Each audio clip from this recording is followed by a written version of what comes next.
السلام علیکم ورحمۃ اللہ وبرکاتہ۔ ان الحمد للہ والصلاة والسلام علی من لا نبی بعد اما بعد۔ قال اللہ تبارک وتعالی اذ قال اللہ یا عیسیٰ انی متوفیک ورافعک الی ومطہرک من الذین کفروا وجاعل الذین اتبعوک فوق الذین کفروا الی یوم القیامہ ثم الی مرجعکم فاحکم بینکم فیما کنتم فیہ تختلفون۔ یہ سورہ آل عمران کی آیت نمبر 55 ہے۔ اللہ سبحانہ و تعالی اس آیت میں عیسیٰ علیہ السلام کا دنیا سے آسمان پہ اٹھایا جانا اور ان کو کافروں سے جو اللہ سبحانہ و تعالی نے نجات دی اس کا تذکرہ فرما رہے ہیں۔ اللہ سبحانہ و تعالی فرماتے ہیں کہ جب اللہ سبحانہ و تعالی نے عیسیٰ علیہ السلام کو مخاطب کر کے فرمایا کہ اے عیسیٰ انی متوفیک، میں تجھے پورے کا پورا لینے والا ہوں، ورافعک الی، اور میں تجھے اپنی طرف اٹھانے والا ہوں، ومطہرک من الذین کفروا، اور میں تجھے پاک کرنے والا ہوں ان کافروں سے نجات دلانے والا ہوں، اور ان کے جو الزامات ہیں تم پہ ان سے تمہیں پاک صاف کرنے والا ہوں۔ وجاعل الذین اتبعوک، اور میں بنانے والا ہوں ان لوگوں کو جنہوں نے تیری پیروی کی، فوق الذین کفروا، ان لوگوں کے اوپر، یعنی غالب کرنے والا ہوں تیرے پیروکاروں کو کافروں کے اوپر، الی یوم القیامہ، قیامت کے دن تک۔ ثم الی مرجعکم، پھر میری طرف تمہارا لوٹنا ہے، تم سب کا لوٹ کے آنا ہے، فاحکم بینکم، تو پھر میں تمہارے درمیان فیصلہ کروں گا، فیما کنتم فیہ تختلفون، اس چیز کے بارے میں جس میں تم اختلافات کرتے تھے اور لڑائی جھگڑے کا شکار تھے۔ اس آیت میں اللہ سبحانہ و تعالی نے جو یہ کہا کہ میں تمہیں لینے والا ہوں، پورے کا پورا اٹھانے والا ہوں، اس سے بسا اوقات جو عیسیٰ علیہ السلام کے واپس آنے کے منکر ہیں یا قادیانی ٹائپ جو لوگ ہوتے ہیں، وہ یہ غلط تاثر دینے کی کوشش کرتے ہیں کہ شاید اس کا مطلب متوفی کا مطلب ہے فوت ہو جانا، مر جانا، لیکن یہ جو لفظ متوفی ہے اس کا مطلب فوت ہونا یا مر جانا نہیں ہوتا، بلکہ اس کا مطلب ہوتا ہے کسی کو لے لینا، پورا لے لینا۔ اب یہ جو سلب کرنا ہے یا لینا ہے، اس کی مختلف صورتحال ہے۔ ایک اس میں سے ہے فوت ہونا، مر جانا۔ دوسرا اس میں سے ہے جیسے نیند میں، یعنی کہ اللہ سبحانہ و تعالی نفس کو اٹھا لیتا ہے، لے لیتا ہے۔ اور اسی طرح ایک کامل اٹھانا اور لینا ہے کہ جس میں جسم اور روح دونوں کو اٹھا لیا جاتا ہے۔ تو یہ جو لفظ متوفی ہے اس کا کہہ لیں لٹرل میننگ، اصل معنی فوت ہونا یا مرنا نہیں ہے۔ اس کو اللہ سبحانہ و تعالیٰ نے ایک اور جگہ قرآن پاک میں اس لفظ کو استعمال کیا، جہاں اللہ سبحانہ و تعالیٰ نے فرمایا کہ اللہ یتوفی الانفس حین موتہا والتی لم تمت فی منامہا، کہ اللہ سبحانہ و تعالی لوگوں کی جو روح ہے، جو ان کا نفس ہے، اس کو لے لیتا ہے موت کے وقت، اور جو نہیں مرتے ان کی نیند کے وقت۔ تو جب انسان سوتا ہے تو اس کے نفس کو بھی اللہ سبحانہ و تعالی لے لیتا ہے، اور اس لینے کے لیے بھی اللہ سبحانہ و تعالی نے توفا کا لفظ استعمال کیا۔ لہٰذا یہ لفظ جو متوفی ہے، یہ فوت میں جو ہے نا، یہ وہ لفظ نہیں ہے۔ یہ وفات اور فوت میں فرق ہے۔ وفات کا مادہ یا کہہ لیں الفاظ اور ہیں، اور فوت کا اور ہے۔ فوت کا مطلب ہوتا ہے کسی چیز کا ضائع ہو جانا، لیکن وفات کا مطلب ہوتا ہے کسی چیز کو لے لیا جانا، اٹھا لیا جانا۔ تو اس لیے یہاں پہ اللہ سبحانہ و تعالی نے جو ہے ان کی موت کا تذکرہ نہیں کیا، بلکہ یہ تذکرہ ہے ان کو پورے کے پورے لے لیے جانے کا اور اٹھا لیے جانے کا۔ اور اللہ سبحانہ و تعالی نے یہ جو فرمایا کہ میں تمہارے پیروکاروں کو غالب کر دوں گا ان لوگوں پہ جو کافر ہیں، تو یا تو اس سے مراد یہ ہے کہ عیسائیوں کا غلبہ یہودیوں پہ، کیونکہ یہودی تھے جو سازش کر رہے تھے اس وقت عیسیٰ علیہ السلام اور ان کے ساتھیوں کے خلاف، تو اللہ سبحانہ و تعالیٰ نے کہا کہ آنے والے دور میں جو عیسائی ہوں گے ان کا غلبہ یہودیوں سے زیادہ ہوگا، اور یہودی جو ہیں ان کے مرہون منت ہوں گے، اور ان کی مدد چاہیے ہوگی، اور یہودیوں کو عیسائیوں سے، تاکہ وہ سروائیو کر سکیں۔ تو اللہ سبحانہ و تعالیٰ نے اس چیز کا یہاں پہ تذکرہ کیا۔ تو اللہ سبحانہ و تعالیٰ فرماتے ہیں کہ یہ لوگ اسی طرح جھگڑتے رہیں گے ان مسائل میں، کوئی نعوذ باللہ عیسیٰ علیہ السلام کی شان میں گستاخیاں کرے گا جیسا کہ یہودی کرتے ہیں، اور کوئی اس میں غلوب کرتے ہوئے ان کو اللہ کا بیٹا اور نعوذ باللہ خدا قرار دے دے گا، اور اسی طرح کچھ لوگ درمیان والے ہوں گے جو کہ ان کو ان کی نبی کی، بشر کی حیثیت کو درست طریقے سے مانتے ہیں، اور جو حق ہے اس حق کو مانتے ہیں مسلمان۔ تو ان اختلاف کرنے والوں میں جو فیصلہ ہے وہ اللہ سبحانہ و تعالی قیامت کے دن فرمائیں گے۔ اللہ سبحانہ و تعالی فرماتے ہیں فَأَمَّا الَّذِينَ كَفَرُوا فَأُعَذِّبُهُمْ عَذَابًا شَدِيدًا فِي الدُّنْيَا وَالْآخِرَةِ۔ جب اللہ سبحانہ و تعالی اختلاف کرنے والوں میں فیصلہ کریں گے تو ان میں سے جو کافر ہیں، اللہ سبحانہ و تعالیٰ فرماتے ہیں کہ میں انہیں شدید اور سخت عذاب دوں گا اس دنیا میں بھی اور آخرت میں بھی، وَمَا لَهُم مِّن نَاصِرِينَ، اور ان کا کوئی مددگار نہیں ہوگا۔ وَأَمَّا الَّذِينَ آمَنُوا، اور دوسرے رہے وہ لوگ جو ایمان لائے، یعنی انہوں نے صحیح طریقے سے ایمان لائے کہ عیسیٰ علیہ السلام اللہ کے بندے اور اس کے رسول ہیں، اور اسی طرح محمد الرسول اللہ صلی اللہ علیہ وسلم اللہ کے بندے اور اللہ کے رسول ہیں، وَعَمِلُوا الصَّالِحَاتِ، اور انہوں نے نیک اور اچھے اعمال کیے، فَيُوَفِّيهِمْ أُجُورَهُمْ، تو اللہ سبحانہ و تعالی ان کو ان کے اعمال کا پورا پورا بدلہ دے گا۔ وَاللَّهُ لَا يُحِبُّ الظَّالِمِينَ، اور اللہ سبحانہ و تعالی ظلم کرنے والوں کو پسند نہیں فرماتے۔ ذَلِكَ نَتْلُوهُ عَلَيْكَ مِنَ الْآيَاتِ وَالذِّكْرِ الْحَكِيمِ، اللہ سبحانہ و تعالی محمد رسول اللہ صلی اللہ علیہ وسلم کو مخاطب کر کے فرما رہے ہیں کہ اے محمد صلی اللہ علیہ وسلم، یہ آیات جو ہم آپ کے سامنے تلاوت کر رہے ہیں، پڑھ رہے ہیں، یہ اللہ سبحانہ و تعالیٰ کی طرف سے آیات ہیں، والذکر الحکیم، اور یہ حکمت اور دانائی والی نصیحت ہے۔ ان مثل عیسیٰ عند اللہ کمثل آدم، اللہ سبحانہ و تعالیٰ فرماتے ہیں کہ بلا شبہ اللہ سبحانہ و تعالیٰ کے نزدیک عیسیٰ علیہ السلام کی مثال آدم علیہ السلام کے جیسی ہے، کہ جس طرح خلقہ من تراب، اللہ سبحانہ و تعالیٰ نے آدم علیہ السلام کو مٹی سے پیدا کیا، ماں باپ سے پیدا نہیں کیا بلکہ مٹی سے پیدا کیا، ثم قال له کن فیکون، اور پھر اللہ سبحانہ و تعالیٰ نے لفظ کن جو ہے وہ بولا اور کہا کہ ہو جا، فیکون، تو آدم علیہ السلام جو ہے ان کی تخلیق ہو گئی۔ تو اسی طرح اللہ سبحانہ و تعالی جو اس بات پہ قادر ہے کہ اس نے آدم علیہ السلام کو بنا ماں باپ کے مٹی سے پیدا کر دیا، تو وہ اللہ اس بات پہ بالاولیٰ قادر ہے کہ عیسیٰ علیہ السلام کو بغیر باپ کے صرف اور صرف ماں سے اللہ سبحانہ و تعالی نے پیدا فرمایا۔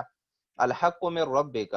اللہ سبحانہ و تعالی فرماتے ہیں کہ یہی چیز، یہی بات تمہارے رب کی طرف سے حق اور سچ ہے، فلا تکن من الممترین، تو اے محمد الرسول اللہ صلی اللہ علیہ وسلم، آپ ان لوگوں میں سے نہ ہو جانا جو ان معاملات میں شک و شبے میں پڑے ہوئے ہیں اور شک کرتے ہیں۔ فمن حاجک فیہ من بعد ما جاءک من العلم، تو اگر کوئی شخص آپ سے جھگڑا کرے اس چیز کے بعد کہ آپ کے پاس اللہ سبحانہ و تعالیٰ کی طرف سے علم آ گیا، حتمی وحی آ گئی، اور اللہ سبحانہ و تعالیٰ نے وضاحت کر دی کہ کیا معاملات ہیں عیسیٰ علیہ السلام کے، کیسے اللہ سبحانہ و تعالیٰ نے ان کو والد کے بغیر پیدا کیا اور صرف والدہ سے پیدا کیا،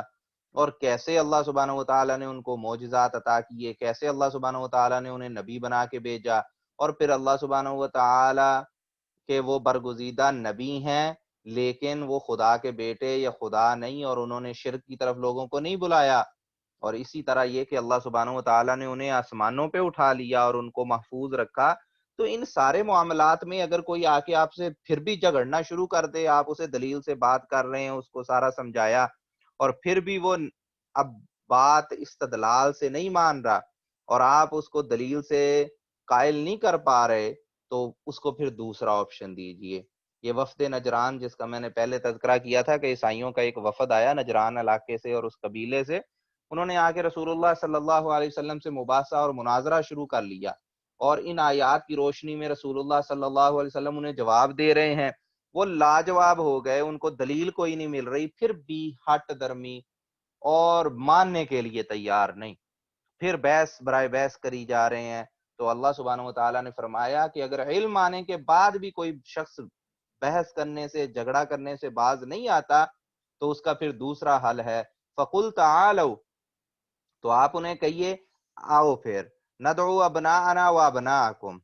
تم بھی اپنے بیٹوں کو بلا لو، ہم بھی اپنے بیٹوں کو لے آتے ہیں، وَنِسَاءَنَا وَنِسَاءَكُمْ، تم بھی اپنی عورتوں کو، بیٹیوں کو بلا لو، ہم بھی بلا لیتے ہیں، وَأَنفُسَكُمْ وَأَنفُسَنَا وَأَنفُسَكُمْ، اور تم بھی خود آ جاؤ، ہم بھی خود آ جاتے ہیں، ثُمَّ نَبْتَهِلْ،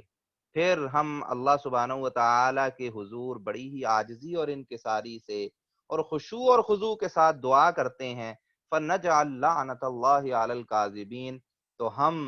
یہ دعا کرتے ہیں کہ اللہ کی لعنت ہو جھوٹوں پہ۔ تو جب رسول اللہ صلی اللہ علیہ وسلم پہ یہ آیت نازل ہوئی جس کو مباہلہ کہا جاتا ہے، کہ اگر کوئی شخص مباحثہ سے، مناظرہ سے حق کو تسلیم کرنے کے لیے تیار نہیں ہے اور معاملہ دلائل سے سلجھ نہیں پا رہا اور فریق مخالف دلیل سننے کے لیے، سمجھنے کے لیے، ماننے کے لیے تیار نہیں ہے، تو دوسرا رستہ پھر مباہلہ ہے کہ مباہلہ کر لیتے ہیں اور اللہ کے حضور دعا کر لیتے ہیں کہ جو شخص باطل پہ ہے، جو شخص جھوٹ پہ ہے، اس پہ اللہ کی لعنت ہو۔ تو رسول اللہ صلی اللہ علیہ وسلم نے اپنے ساتھ حسن و حسین اور فاطمہ اور علی رضی اللہ عنہم اجمعین ان کو لیا، خود نکلے، اور ان کے جو بڑا لیڈر تھے ان کو بھی کہا، وفد نجران کے جو پادری، جو لیڈر تھے، کہ تم لوگ بھی آؤ اپنے بچے لے کر۔ تو پھر انہوں نے آپس میں مشورہ کیا اور انہوں نے کہا کہ ہمیں ان سے مباہلہ نہیں کرنا چاہیے، بلکہ اس کی بجائے انہوں نے کہا کہ بھئی آپ بتائیں کہ اگر ہم نہیں کرتے تو آپ ہمارے لیے کیا کرتے ہیں؟ تو رسول اللہ صلی اللہ علیہ وسلم نے فرمایا کہ پھر تم لوگوں کو جزیہ دینا پڑے گا، جس پہ وہ رضامند ہو گئے، اور اس انداز سے وہ اسلامی جو سلطنت اور حکومت ہے اس کے ماتحت آ گئے، لیکن اسلام انہوں نے قبول نہیں کیا، لیکن اس کے ساتھ ساتھ انہوں نے مباہلہ بھی نہیں کیا اور اس سے ڈر گئے اور بھاگ گئے۔ ان ھذا لہو القصص الحق، اللہ سبحانہ و تعالیٰ فرماتے ہیں کہ یہ جو اللہ سبحانہ و تعالیٰ کی طرف سے بیان کیا گیا ہے یہی سچا بیان ہے، یہی حقیقی بیان ہے۔ وما من الہ الا اللہ، اور اللہ کے علاوہ کوئی الہ حق نہیں، کوئی معبود برحق نہیں۔ وَإِنَّ اللَّهَ لَهُوَ الْعَزِيزُ الْحَكِيمُ، اور بلا شبہ اللہ سبحانہ و تعالی ہی غالب اور حکمت والا ہے۔ فَإِن تَوَلَّوْا فَإِنَّ اللَّهَ عَلِيمٌ بِالْمُفْسِدِينَ، اللہ سبحانہ و تعالی فرماتے ہیں کہ اگر یہ لوگ پھر جائیں اور حق کی طرف نہیں آتے، حق کو قبول نہیں کرتے، تو اللہ سبحانہ و تعالی صحیح طور پہ جاننے والا ہے کہ کون شخص فتنہ اور فساد کرنے والا ہے۔ قل یا اہل الکتاب تعالوا، اے محمد الرسول اللہ صلی اللہ علیہ وسلم آپ فرما دیجئے، اے اہل کتاب، تعالوا الی کلمۃ سواء بیننا وبینکم، آؤ اس کلمے کی طرف، اس بات کی طرف آؤ جو ہمارے اور تمہارے درمیان برابر ہے، جو کامن گراؤنڈ ہے، ایسی چیز جس کی جو بنیاد ہے تمہارے مذہب کی بھی اور ہمارے مذہب کی، اس بنیاد، اس اصول پر آ کے بیٹھتے ہیں، بات کرتے ہیں، تو پتہ چل جائے گا کون سچ پہ ہے، کون جھوٹ پہ ہے، کون حق پہ ہے، کون باطل پہ ہے۔ اور وہ کلمہ سوا کیا ہے، وہ درمیانی بات کیا ہے، اللہ نعبد الا اللہ، وہ یہ ہے کہ ہم اللہ کے علاوہ کسی کی عبادت نہ کریں، ولا نشرک بہ شیئا، اور اللہ کے ساتھ کسی چیز کو شریک نہ ٹھہرائیں، ولا یتخذ بعضنا بعضا اربابا من دون اللہ، اور ہم آپس میں ایک دوسرے کو رب نہ بنا لیں، کہ ہم کہیں کہ جو ہمارے بڑے لیڈر ہیں یا علماء ہیں یا شیوخ ہیں یا جو سردار ہیں، وہ جو کہیں گے ہم وہی مانیں گے اور اس انداز سے ان کو رب بنا لیں، ہم یہ کام بھی نہ کریں۔ فَإِن تَوَلَّوْا فَقُولُوا اشْهَدُوا بِأَنَّا مُسْلِمُونَ، اگر تم اس بات سے پھر جاتے ہو اور یہ جو کامن گراؤنڈ ہے توحید کی، اس سے پیٹھ پھیر لیتے ہو تو پھر اس چیز کے گواہ بن جاؤ، اور اس بات کا پھر کم از کم اقرار کر لو کہ ہم لوگ مسلمان ہیں اور ہم صحیح اسلام پہ اور اللہ کی توحید پہ ہیں۔ اگر تم خود توحید جو کہ تمہارے مذہب کی بھی بنیاد ہے، اگر اب آج تم اس توحید کو ماننے کے لیے تیار نہیں، تو پھر یہ اس چیز کا واضح ثبوت ہے، اور تمہیں یہ بات مان لینی چاہیے کہ تم لوگ اب مسلمان نہیں رہے، کیونکہ تم موحد نہیں رہے۔ رسول اللہ صلی اللہ علیہ وسلم نے جو کیسر روم کو جو خط لکھا تھا، جو عیسائی تھا، اس خط میں بھی اس آیت کا رسول اللہ صلی اللہ علیہ وسلم نے تذکرہ کیا، اور یہ آیت اس خط میں لکھی، اور مزید فرمایا کہ اسلم تسلم، کہ اسلام قبول کر لو تم سلامتی میں آ جاؤ گے، اور اسلام اگر قبول کرو گے تو تمہیں اللہ دوہرا اجر دے گا، اور اگر تم نے اسلام قبول نہ کیا تو تمہاری رعایا کا جو جرم ہے، جو کفر ہے، اس کی سزا بھی تم پہ ہوگی، کیونکہ اگر تم بطور حکمران اگر اسلام قبول کر لو تو تمہاری وجہ سے بہت زیادہ لوگ اسلام قبول کریں گے، اور اگر تم اسلام قبول نہیں کرتے تو بہت بڑی جو رعایا میں سے زیادہ تر لوگ جو ہیں وہ اس لیے اسلام قبول نہیں کریں گے، تو تم پہ بھی اس کا بوجھ اور اس کا جو وزر ہے وہ ہوگا۔ تو اللہ سبحانہ و تعالی نے یہاں پہ اس چیز کا تذکرہ کیا ہے اس آیت میں کہ کون سی وہ کامن گراؤنڈ ہے جو اتحاد کا باعث بن سکتی ہے، اور وہ چیز اللہ سبحانہ و تعالی کی توحید ہے۔ اگر اللہ کی توحید پہ لوگ اکٹھے ہونے کے لیے تیار نہیں تو پھر ان میں اتحاد ممکن نہیں۔ یا اہل الکتاب لم تحاجون فی ابراہیم، اللہ سبحانہ و تعالی فرماتے ہیں کہ اہل کتاب یہودی اور عیسائی، لما تحاجون فی ابراہیم، تم لوگ ابراہیم علیہ السلام کے بارے میں جھگڑا کیوں کرتے ہو؟ وما انزلت التوراۃ والانجیل الا من بعد، حالانکہ تورات اور انجیل تو ابراہیم علیہ السلام کے آنے کے ہزاروں سال بعد نازل ہوئی ہیں۔ افلا تعقلون، کیا تمہیں عقل نہیں ہے؟ کیا تم سمجھتے نہیں؟ یہودی اور عیسائی ہٹ درمی میں یہ دعویٰ کیا کرتے تھے کہ ابراہیم علیہ السلام، یہودی کہتے تھے کہ وہ یہودی تھے، اور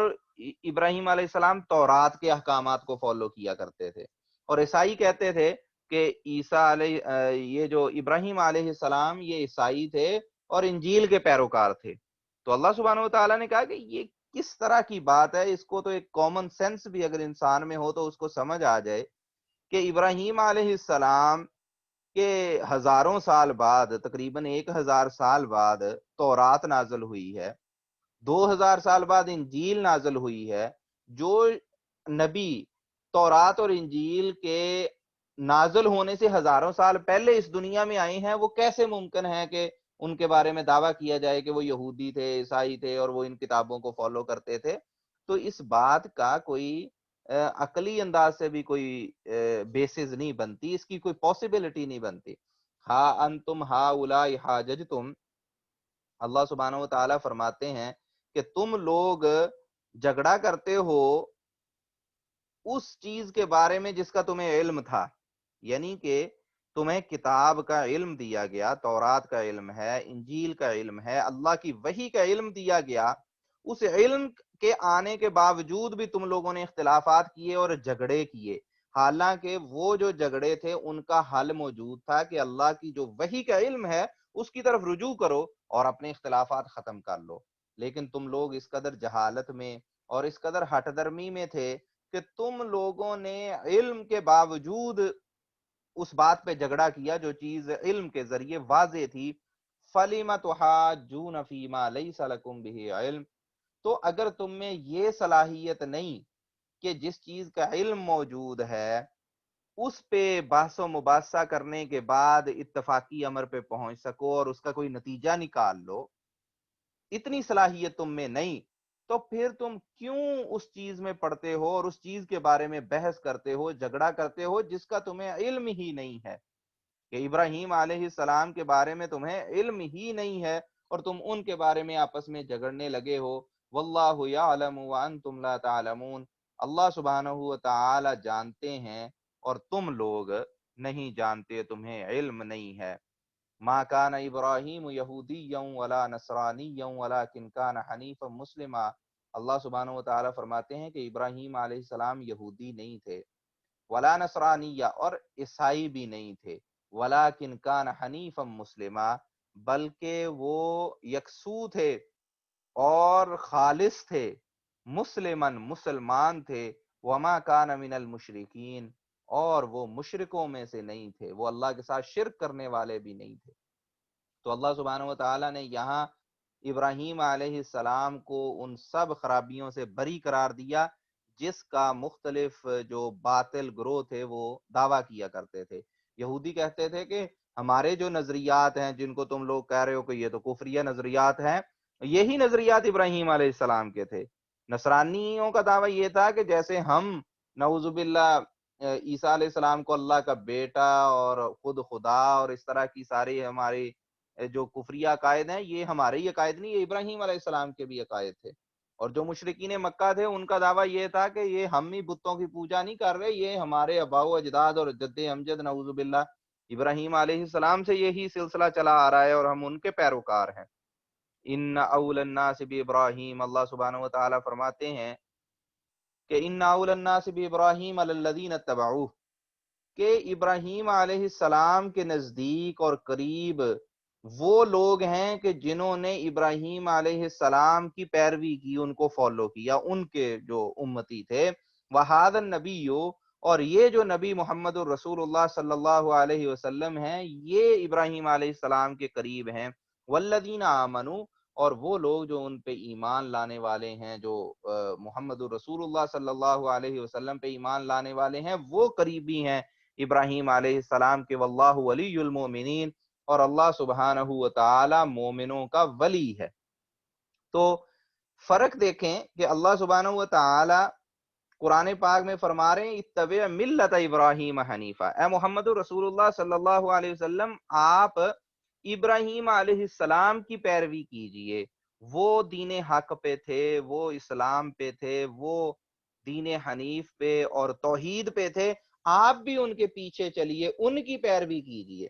تو مسلمان، ہم بطور مسلمان، ہم جو توحید کی دعوت ابراہیم علیہ السلام نے پھیلائی، ہم ابراہیم علیہ السلام کو فالو کرتے ہیں، ان کی پیروی کرتے ہیں۔ اور یہ عیسائی یہودی کیا کہہ رہے تھے کہ ابراہیم علیہ السلام نعوذ باللہ ہماری پیروی کرتے ہیں، کہ یعنی کہ ہم ڈیسائیڈ کریں گے کہ یہودیت کیا ہے، عیسائیت کیا ہے، اور ساتھ یہ بھی دعویٰ کریں گے کہ جو ہم نے دین بنایا ہے اس دین کی پیروی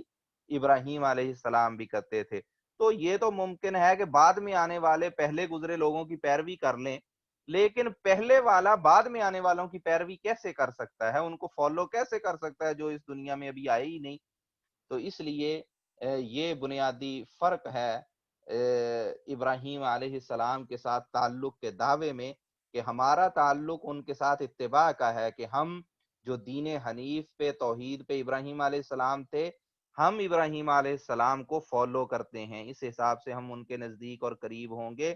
اور جو عیسائی یہودی ہیں وہ خود اپنی من مرضی سے دین بنا کے تو کہہ رہے تھے کہ جو ہمارا دین ہے اسی دین کو فالو ابراہیم علیہ السلام بھی کیا کرتے تھے، اور دین ہمارا ہے اور اس کے فالوورز میں وہ بھی شامل ہیں۔ وَدَّتْ طَائِفَةٌ مِّنْ أَهْلِ الْكِتَابِ لَوْ يُضِلُّونَكُمْ، اللہ سبحانہ و تعالیٰ فرماتے ہیں کہ اہل کتاب میں سے ایک گروہ ایسا ہے جو یہ خواہش رکھتے ہیں، لو یضلونہم، کہ کاش وہ تم لوگوں کو گمراہ کر دیں، وما یضلون الا انفسہم، حقیقت یہ ہے کہ وہ صرف اپنے آپ کو ہی گمراہی کی طرف لے کر جا رہے ہیں، اپنے آپ کو گمراہ کر رہے ہیں، وما یشعرون، لیکن انہیں حقیقت کا ادراک نہیں ہے۔ یا اہل الکتاب، اللہ سبحانہ و تعالیٰ فرماتے ہیں اہل کتاب لما تکفرون بآیات اللہ وانتم تشہدون، کہ تم جانتے بوجھتے جبکہ تمہیں علم بھی ہے تم اللہ کی آیات کا انکار کیوں کرتے ہو۔ یا اہل الکتاب لم تلبسون الحق بالباطل، اہل کتاب تم حق اور باطل کو خلط ملط کیوں کرتے ہو۔ وتکتمون الحق وانتم تعلمون، اور تم حق کو کیوں چھپاتے ہو حالانکہ تم جانتے ہو کہ حق کیا ہے۔ تو جس طرح حق کو چھپانا ایک بہت بڑا جرم ہے، اسی طرح حق اور باطل کو خلط ملط کر دینا، مکس کر دینا، مکس کر کے پیش کرنا، یہ بھی بہت بڑا جرم ہے، اور یہ بھی ایک طریقہ واردات ہوتا ہے کہ اصل کے ساتھ نقل کو بھی چلا دیا جائے، اصل کے ساتھ جعلی چیز بھی چلا دی جائے، یہ بھی ایک جرم ہے اور ایک فراڈ ہے۔ اس لیے ہمیں بھی محتاط رہنا چاہیے کہ ایسے لوگوں سے یا ایسی باتوں سے، ایسے میسیجز سے کہ جس میں صحیح اور غلط کو مکس کر کے اور اس کا مرغوبہ بنا کے پیش کر دیا جائے، اور اس میں پتہ ہی نہ چلے کہ کون سی چیز اتھینٹک ہے کون سی نہیں، تو سارے کے سارے سے وہاں پہ اجتناب کرنا ایسی چیز سے ضروری ہوتا ہے، کیونکہ یہ ایک شیطانی طریقہ کار ہے کہ حق اور باطل کو مکس کر کے عوام کے سامنے پیش کیا جائے، تاکہ عوام میں یہ صلاحیت ہی نہ رہے کہ وہ اس میں سے چن سکے کہ کون سی چیز ثابت ہے اور کون سی نہیں۔ وقالت طائفۃ من اہل الکتاب، اللہ سبحانہ و تعالیٰ فرماتے ہیں کہ اہل کتاب میں سے ایک جماعت، ایک گروہ نے کہا کہ آمنوا بالذی انزل علی الذین آمنوا وجہ النہار، کہ مومنوں پہ جو چیز نازل کی گئی ہے، یعنی اسلام کو، وجہ النہار، صبح کے وقت تم لوگ اسلام کو قبول کر لو۔ اب یہ ایک اور سازش کر رہے ہیں مدینے کے یہودی، کہ انہوں نے اپنے کچھ لوگوں کو کہا یہودیوں میں سے کہ تم لوگ ایسا کرو کہ صبح کو جا کے اسلام قبول کر لینا، وَاکْفُرُوا آخِرَہُ، اور دن کے آخری حصے میں شام کو اس کا انکار کر دینا، کفر کر دینا، اسلام چھوڑ دینا، لَعَلَّهُمْ يَرْجِعُونَ، اس سے یہ ہو سکتا ہے کہ باقی لوگ بھی اسلام کو چھوڑنا شروع کر دیں، اور وہ یہ سوچیں کہ بھئی کوئی تو وجہ ہوگی کہ یہ لوگ انہوں نے اسلام قبول کیا اور پھر مرتد ہو گئے اور اسلام کو انہوں نے چھوڑ دیا۔ تو اسلام کو نقصان پہنچانے کے لیے جھوٹ موٹ کا صبح کو جا کے اسلام قبول کر لینا، شام کو چھوڑ دینا، تاکہ یہ بات بن سکے کہ ضرور اسلام میں کوئی خرابی ان لوگوں نے دیکھی ہوگی، وگرنہ اگر انہوں نے قبول کر لیا تھا تو چھوڑتے کیوں؟ وَلَا تُؤْمِنُوا إِلَّا لِمَن تَبِعَ دِينَكُمْ، اور تم کسی پہ ایمان نہ لانا سوائے ان لوگوں کے جو تمہارے دین کو، یعنی یہودیت کو فالو کرنے والے ہیں۔ یعنی صرف دکھلاوے کے طور پہ صبح کو جا کے ایمان تو لے آنا، محمد رسول اللہ صلی اللہ علیہ وسلم پہ ایمان کا دعویٰ کر دینا جھوٹا موٹا، لیکن یہ نہ ہو کہ دل سے ایمان لے آؤ، بلکہ دل سے تمہارے یہی ہونا چاہیے کہ یہودیت، اور جو یہودیت کو فالو کرنے والے ہیں وہی صحیح لوگ ہیں۔ قل ان ھدی اللہ، اے محمد رسول اللہ صلی اللہ علیہ وسلم آپ فرما دیجئے کہ ہدایت حقیقت میں وہی ہے جو اللہ کی طرف سے ہدایت ہے۔ ان یؤتی احد مثل ما اوتیتم، کہ یہ معاملہ کہ کسی کو، کسی دوسرے کو بھی وہ چیز دے دی گئی جو کسی دور میں تمہیں دی گئی تھی، جو وحی، جو شریعت، جو شرف اور مقام اللہ سبحانہ و تعالیٰ نے کسی دور میں موسیٰ علیہ السلام اور ان کے پیروکاروں کو دیا تھا، اب وہ محمد رسول اللہ صلی اللہ علیہ وسلم اور ان کے پیروکاروں کو مل رہا ہے، تو اب تمہیں جیلسی ہو رہی ہے، تمہیں حسد ہو رہا ہے۔ او یحاجوکم عند ربکم، یا تمہیں اس چیز کا ڈر اور خوف ہے کہ یہ لوگ اللہ کے ہاں، اللہ کے پاس جا کے جھگڑا کریں گے اس بات میں، اور اس چیز میں یہ حجت قائم کر دیں گے کہ یہ جو یہودی تھے ان پہ اتمام حجت کیا گیا اور پھر بھی انہوں نے اسلام قبول نہیں کیا، تو اس لیے اب تم مزید سازشیں کرنے کی کوشش کر رہے ہو مسلمانوں کے خلاف کہ اس طرح کر کے اسلام کو قبول کرو صبح کو اور شام کو کفر کا اظہار کر دو، تاکہ لوگ باقی بھی شک و شبے میں پڑ جائیں۔ قل ان الفضل بید اللہ، اے محمد الرسول اللہ صلی اللہ علیہ وسلم آپ فرما دیجئے کہ فضل اللہ کے ہاتھ میں ہے، یؤتیہ من یشاء، اللہ سبحانہ و تعالی فضل، اپنا فضل جسے چاہتے ہیں اسے عطا کرتے ہیں، واللہ واسع علیم، اور اللہ سبحانہ و تعالی وسعت والا اور علم رکھنے والا ہے، یختص برحمتہ من یشاء، اللہ سبحانہ و تعالی جسے چاہتے ہیں اسے اپنی رحمت کے ساتھ خاص کر دیتے ہیں اور خاص اسی کو اپنی رحمت سے نوازتے ہیں، واللہ ذو الفضل العظیم، اور اللہ سبحانہ و تعالی بہت ہی عظیم فضل والے ہیں۔ ومن اہل الکتاب، اب اللہ سبحانہ و تعالی ان کی جو اخلاقی پسماندگی ہے یہودیوں کی اس کا بیان فرما رہے ہیں کہ ومن اہل الکتاب من ان تأمنہ بقنطار یؤدہ الیک، کہ اہل کتاب میں سے بعض لوگ ایسے ہیں کہ اگر آپ انہیں ایک پورے خزانے کا بھی امین بنا دیں، آپ امانتاً ان کے پاس ایک پورا خزانہ رکھ دیں، یؤدیہ الیک، وہ امانت دار لوگ ہیں، وہ آپ کا پورے کا پورا خزانہ واپس کر دیں گے۔ حالانکہ جب دولت زیادہ ہوتی ہے تو انسان میں لالچ زیادہ آتا ہے اور اس کے خیانت کرنے کا زیادہ چانس ہوتا ہے کہ ایک شخص، اس کو آپ 100 پاؤنڈ پکڑائیں گے تو وہ کہے گا کہ اچھا واپس میں کر دیتا ہوں، اس ایک 100 پاؤنڈ کی خاطر تو میں یعنی کہ اپنا سارا بدنامی نہیں اختیار کر سکتا۔ لیکن اگر کسی کو 1 ملین پاؤنڈ ہو تو شاید بہت سارے لوگوں کا ایمان اس پہ تھڑک جائے۔ تو اہل کتاب میں سے جو امانت دار ہیں وہ اتنے امانت دار ہیں کہ اگر پورے کا پورا خزانہ بھی انہیں پکڑا دیا جائے تب بھی وہ بے ایمانی نہیں کرتے، تب بھی ان کا ایمان نہیں ڈولتا۔ وَمِنْهُمْ، لیکن بعض ان میں سے ایسے ہیں، من ان تأمنہ بدینار، آپ امانتاً صرف 1 دینار اسے پکڑا دیں، ایک سکہ، لا یؤدیہ الیک الا ما دمت علیہ قائما، وہ آپ کو وہ واپس نہیں کرے گا سوائے اس کے کہ جب تک آپ اس کے سر پہ کھڑے ہیں، جب تک تو آپ اس کے اس مجلس میں ہیں، اس جگہ پہ ہیں، وہ لوگ بھی موجود ہیں، آپ بھی موجود ہیں، تو آپ نے اسے سکہ پکڑایا، تب تک وہ کہے گا کہ ہاں یہ میرا تمہارا سکہ ہے۔ جیسے ہی آپ وہاں سے غائب ہوئے، وہاں سے ہٹے، وہ بندہ مکر جائے گا، کہے گا کون سا سکہ، مجھے تو کوئی پکڑایا ہی نہیں، میں نے تو کوئی واپس ہی نہیں تمہارا کرنا۔ ذالک بانہم قالوا لیس علینا فی الامیین سبیل، یہ اس وجہ سے ہے کہ انہوں نے کہا، یہودیوں نے کہا کہ ہمارے، اگر ہم جاہلوں یعنی غیر یہودیوں کا ہم پہ کوئی حق ہی نہیں ہے، اور اگر ہم غیر یہودیوں سے، مشرکین سے یا دوسرے لوگوں سے، جاہلوں سے جن کو وہ ان پڑھ کہتے تھے، اگر ہم ان کے ساتھ جو بھی معاملہ کر لیں اس کا ہم پہ کوئی گناہ نہیں ہے۔ وَيَقُولُونَ عَلَى اللَّهِ الْكَذِبَ، اللہ سبحانہ وتعالیٰ فرماتے ہیں کہ یہ لوگ یہ بات کر کے اللہ پہ جھوٹ باندھ رہے ہیں، اور یہ جانتے ہیں کہ یہ اللہ پہ جھوٹا الزام لگا رہے ہیں۔ یہ جو دعویٰ کر رہے ہیں نا کہ اللہ نے ہمیں اجازت دی ہے کہ غیر یہودیوں کو لوٹو، ان کے ساتھ خیانت کرو، ان کا مال غصب کر جاؤ، یہ اللہ نے اس چیز کی اجازت نہیں دی۔ تو یہاں ہمارے لیے بھی ایک بڑا واضح طور پہ اس آیت میں سبق ہے کہ بعض لوگ، بعض مسلمان اپنی جہالت سے یہ سوچتے ہیں کہ جو غیر مسلم ہیں ان کے مال کی حرمت نہیں ہے اور ان کے ساتھ ہم فراڈ کر سکتے ہیں، چیٹنگ کر سکتے ہیں، ان سے سود لے سکتے ہیں۔ یہ سراسر بے بنیاد اور جہالت کی باتیں ہیں۔ رسول اللہ صلی اللہ علیہ وسلم نے فرمایا کہ جہالت کے سارے معاملات میرے پیروں کے نیچے ہیں سوائے امانت کے۔ امانت ایک ایسی چیز ہے کہ جو کہ ادا کی جائے گی، چاہے وہ کسی مسلمان کی ہو یا کافر کی ہو۔ لہٰذا دھوکہ دہی، فراڈ، چیٹنگ، خیانت، کسی کا مال غصب کرنا،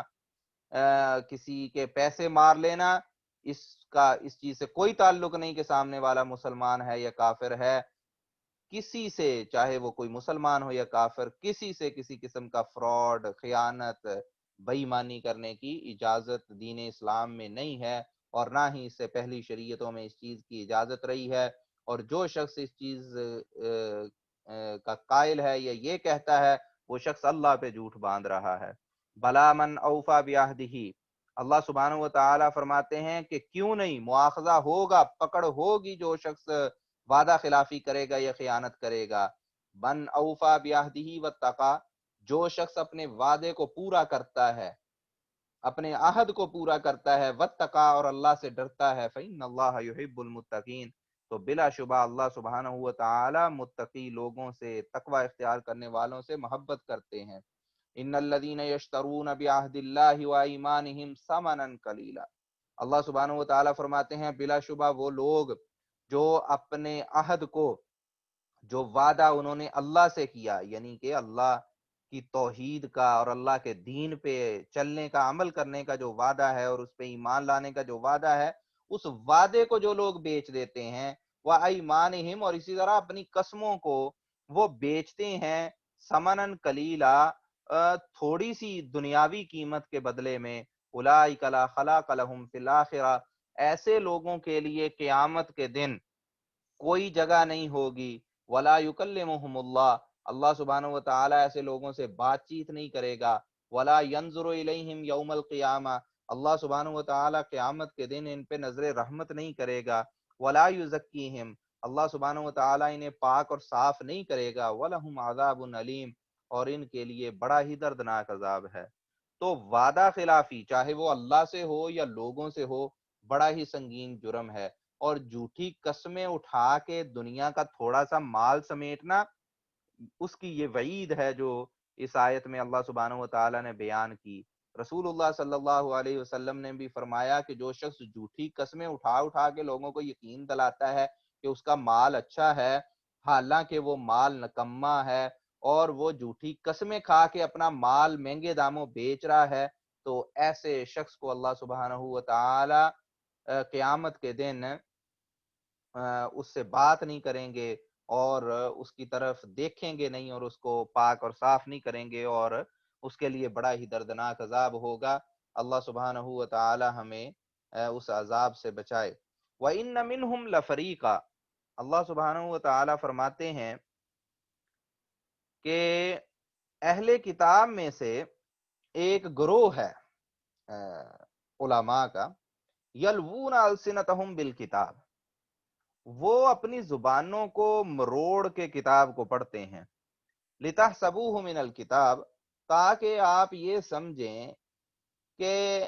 یہ کتاب ہی پڑھ رہے ہیں، یہ تورات پڑھ رہے ہیں، وما ہوا من الکتاب،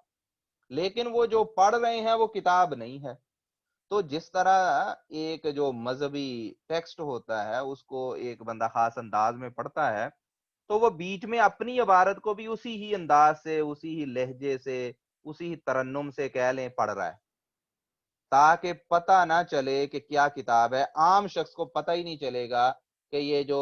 عالم ہے، یہ جو مسئلہ بیان کر رہا ہے، یہ قرآن کی آیت پڑھی اور جس ٹون میں قرآن کی آیت پڑھی اسی ٹون میں اپنی بات بھی کر گیا۔ سننے والا، دیکھنے والا سمجھے گا کہ یہ شاید قرآن سے ہی بات کر رہا ہے، اسی ٹون میں حدیث پڑھی، اسی ٹون میں ہی اپنی بیچ میں ایکسپلینیشن بھی جڑ دی، اور سننے والا سمجھ رہا ہے کہ یہ ساری کی ساری حدیث رسول صلی اللہ علیہ وسلم ہے۔ تو یہ جو فراڈ ہے، یہ یہودیوں سے مسلمانوں میں بھی آ گیا۔ جیسے رسول اللہ صلی اللہ علیہ وسلم نے فرمایا کہ تم لوگ ایگزیکٹلی فالو کرو گے طریقوں کو، ان لوگوں کے طریقوں کو جو تم سے پہلے تھے اہل کتاب، حتیٰ کہ اگر اہل کتاب میں سے کوئی شخص کسی جانور کے پیچھے اس کی جو کہہ لیں کہ اس کی بل میں گھسا، تو تم لوگ بھی اس کی بل میں اس کے پیچھے گھسنے کی کوشش کرو گے بلا ضرورت۔ تو یہ جو عمل ہے اس کو اللہ سبحانہ و تعالی نے اس کی مذمت کی اس آیت میں، کہ ایسا معاملہ کرنا کہ کتاب یا جو دلیل ہے اسی ٹون میں، اسی انداز میں مکس کر کے اپنی بے دلیل بات کو بیچ میں گھسیڑ دینا تاکہ لوگ سمجھیں یہ بھی کتاب ہے، یہ بھی قرآن اور حدیث ہے، یہ ایک ایسا عمل ہے جو کہ انتہائی قابل مذمت عمل ہے۔ اللہ سبحانہ و تعالیٰ فرماتے ہیں وَيَقُولُونَ هُوَ مِنْ عِنْدِ اللَّهِ، اور یہ گروہ کہتا ہے کہ یہ اللہ کی طرف سے ہے، وما هو من عند اللہ، اور حقیقت یہ ہے کہ یہ اللہ کی طرف سے نہیں، وَيَقُولُونَ عَلَى اللَّهِ الْكَذِبَ وَهُمْ يَعْلَمُونَ، اور یہ لوگ جانتے بوجھتے اللہ پہ جھوٹ باندھتے ہیں۔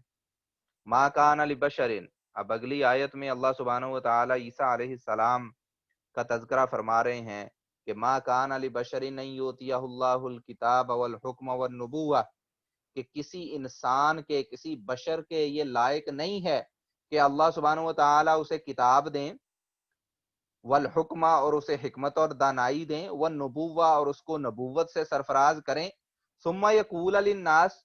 اور کتاب، حکمت اور نبوت ملنے کے بعد وہ بشر لوگوں کو کہے کہ کونو عباد لی من دون اللہ، کہ اللہ کی بجائے میری عبادت کرنا شروع ہو جاؤ اور میرے بندے بن جاؤ، ولیکن کونو ربانیین، بلکہ جو بشر ہوگا جس کو اللہ نے کتاب دی، جس کو اللہ نے دانائی دی، جس کو اللہ نے نبوت دی، اس کا نتیجہ یہ ہوگا کہ وہ کہے گا کہ کونو ربانیین،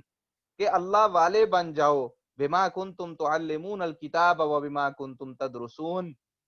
کیونکہ تم جو کتاب، جس کی تعلیم حاصل کرتے ہو، جو کتاب سکھلاتے ہو اور جو کتاب پڑھتے ہو، اس پڑھنے کا نتیجہ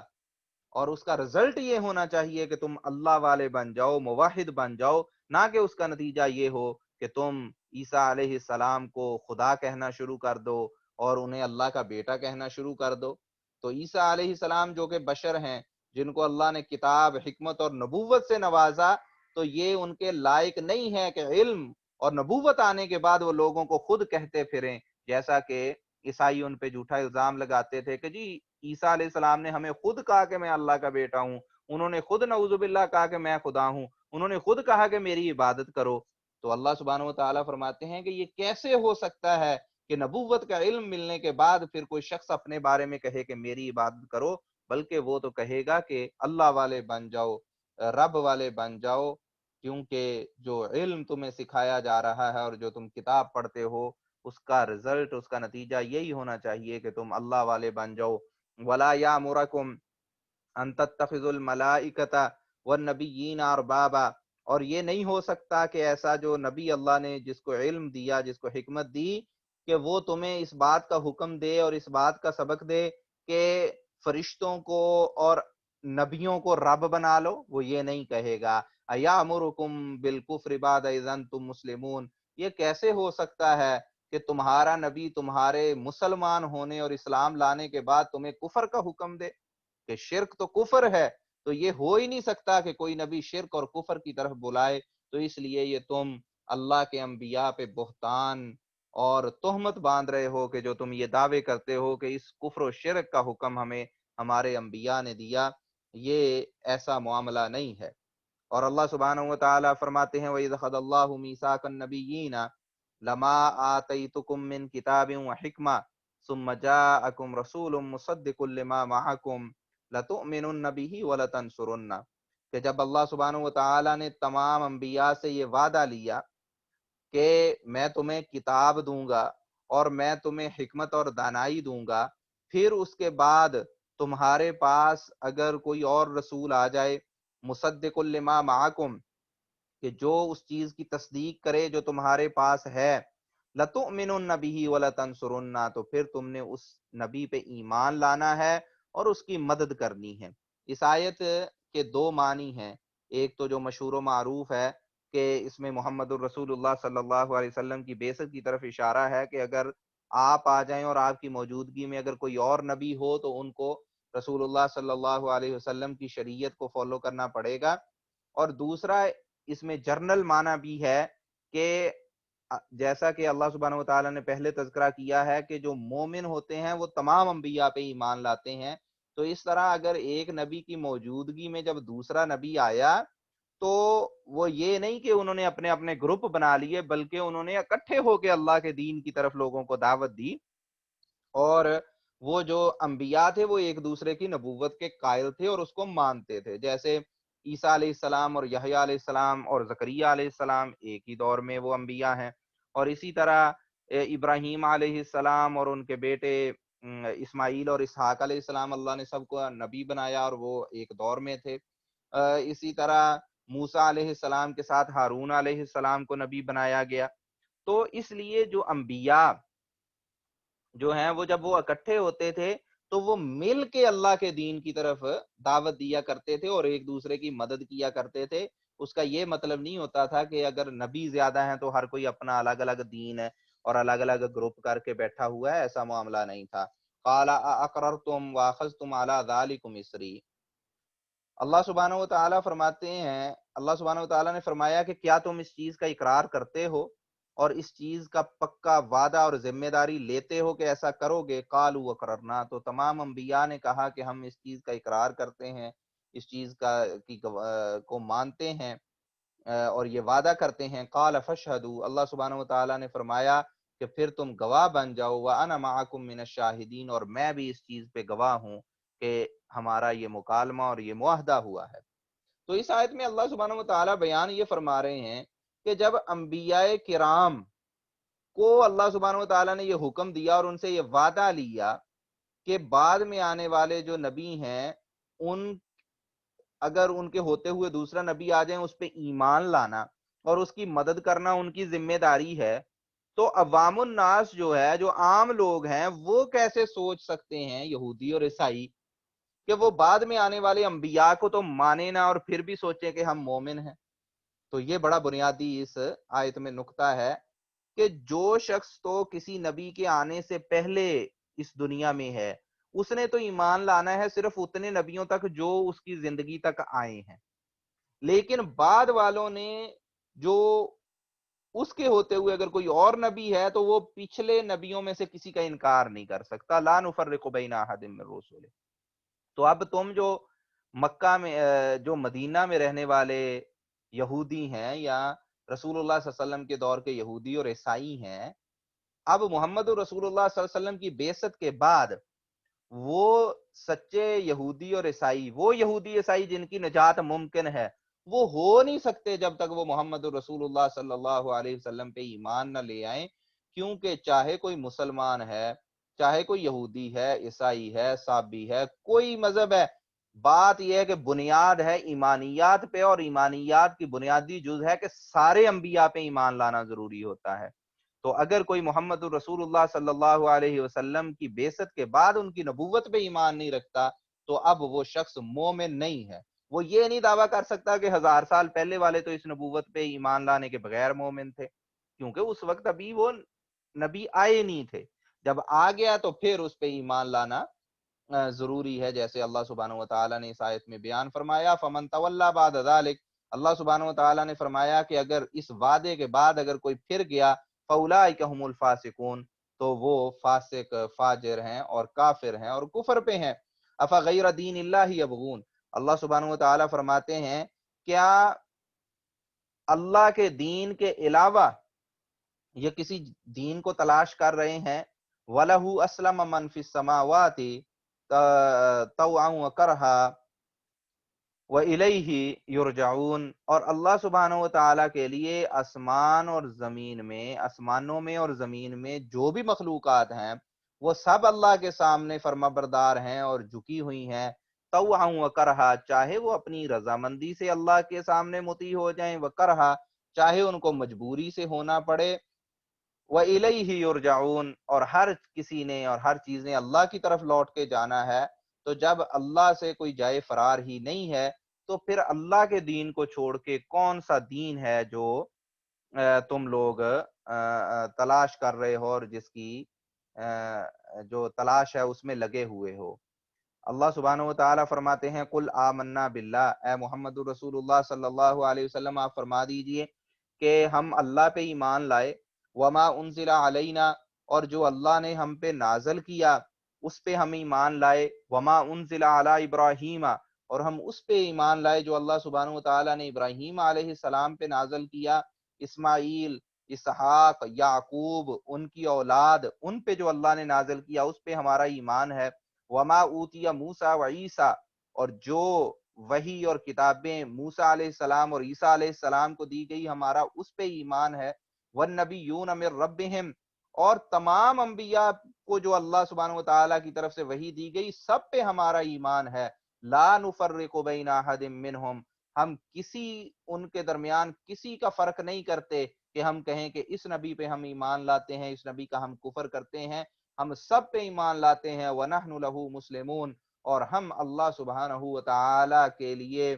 مطیع اور فرما بردار ہیں اور اللہ سبحانہ وتعالی کے لیے مسلم ہیں اور اسلام کو قبول کرنے والے ہیں۔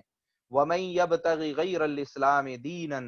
فَلَن يُقْبَلَ مِنْهُ، اور جو شخص اسلام کے علاوہ کسی اور دین کو تلاش کرنے نکلتا ہے، فَلَن يُقْبَلَ مِنْهُ، تو اسلام کے علاوہ جو کوئی بھی دوسرا دین ہے وہ اس سے قبول نہیں کیا جائے گا، وَهُوَ فِي الْآخِرَةِ مِنَ الْخَاسِرِينَ، اور وہ آخرت میں نقصان اٹھانے والوں میں سے ہوگا۔ ایک سوال بردر جاوید نے فارورڈ کیا مجھے کہ ہم نے پہلے پارے میں تفسیر پڑھی تھی اس آیت کی، تو دوبارہ ساتھیوں نے کہا ہے کہ اس کی دوبارہ وضاحت کر دی جائے کہ سورہ بقرہ کی آیت ہے کہ جس میں اللہ سبحانہ وتعالی نے فرمایا کہ بلا شبہ وہ لوگ جو ایمان لائے، اور اسی طرح جو یہودی ہیں، جو عیسائی ہیں، جو بے دین ہیں یا مشرک ہیں، کوئی بھی ہے، ان میں سے جو بھی اللہ پہ اور آخرت پہ ایمان لائے گا اور اچھے اعمال کرے گا اسی کے لیے اللہ کے ہاں اجر ہے، اور اسے کوئی خوف نہیں ہوگا اور کوئی غم نہیں ہوگا۔ شبہ بعض لوگ یہاں سے یہ پیدا کرتے ہیں کہ جیسے دین جو ہے اس کی کوئی حیثیت نہیں ہے. کوئی شخص جس بھی دین میں ہو، اگر وہ اللہ پہ ایمان لاتا ہے اور آخرت پہ ایمان لاتا ہے اور اچھے کام کرتا ہے تو اس کی بخشش ہو جائے گی، اس کی کامیابی اور فلاح ہو جائے گی. یہ اصل میں غلط فہمی کا نتیجہ ہے. اس آیت کا یہ مفہوم نہیں ہے. اس آیت میں اللہ سبحانہ و تعالی اصل میں وہ پرنسپلز، وہ اصول بیان کر رہے ہیں کہ جن اصولوں کی بنیاد پہ انسان کی نجات ہوتی ہے. اور اللہ سبحانہ و تعالی یہ سمجھا رہے ہیں کہ اصول دیکھ کے بندے کو حق کے رستے کا پتہ چلتا ہے کہ کون سا دین دین حق ہے. وگرنہ ہر کوئی اس تعصب میں آ جائے گا، اس میں یہ باعث آ جائے گا کہ ہر کوئی کہے گا کہ میرا دین سچا ہے.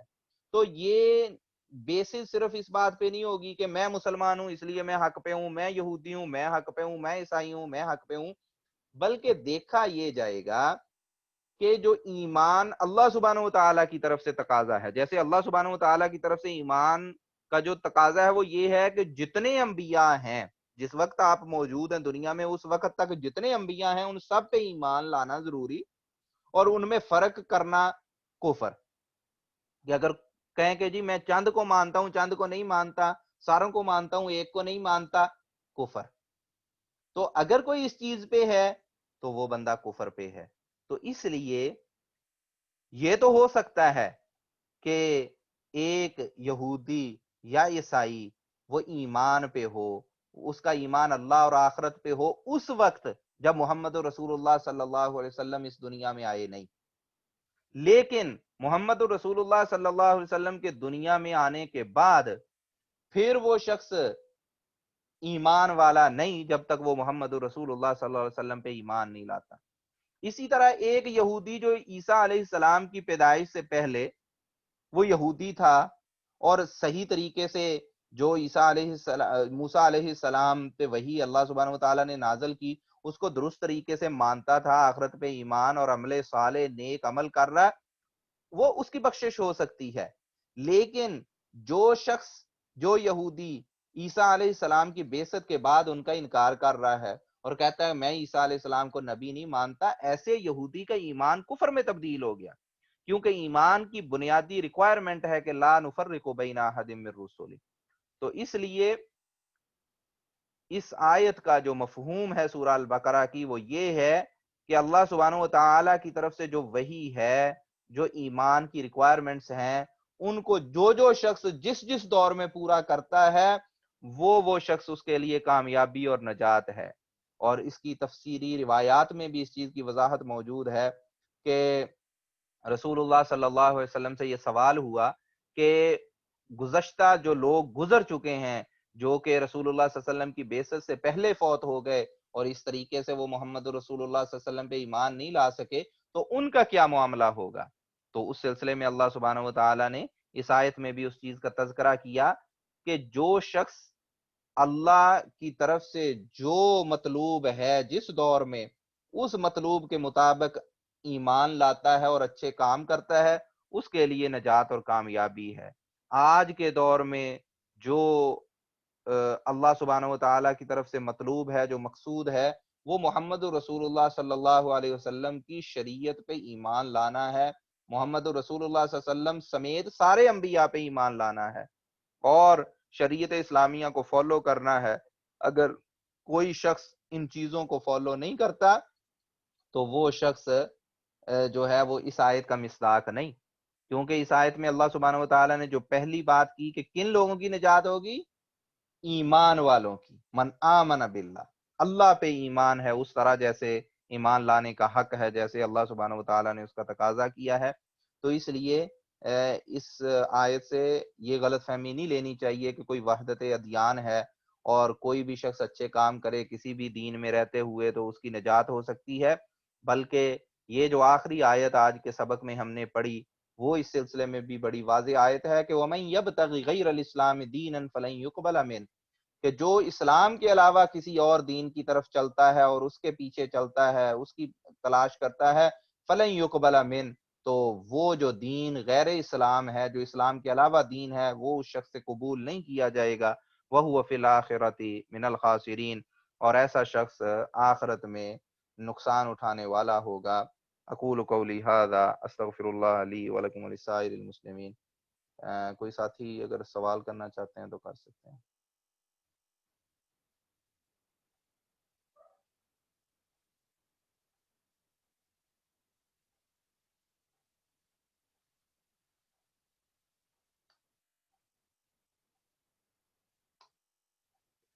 ٹھیک ہے، انشاءاللہ نیکسٹ سنڈے پہ ملاقات ہوگی۔ سبحانک اللہم و بحمدک، اشہد ان لا الہ الا انت، استغفرک و اتوب الیک۔ السلام علیکم ورحمۃ اللہ وبرکاتہ۔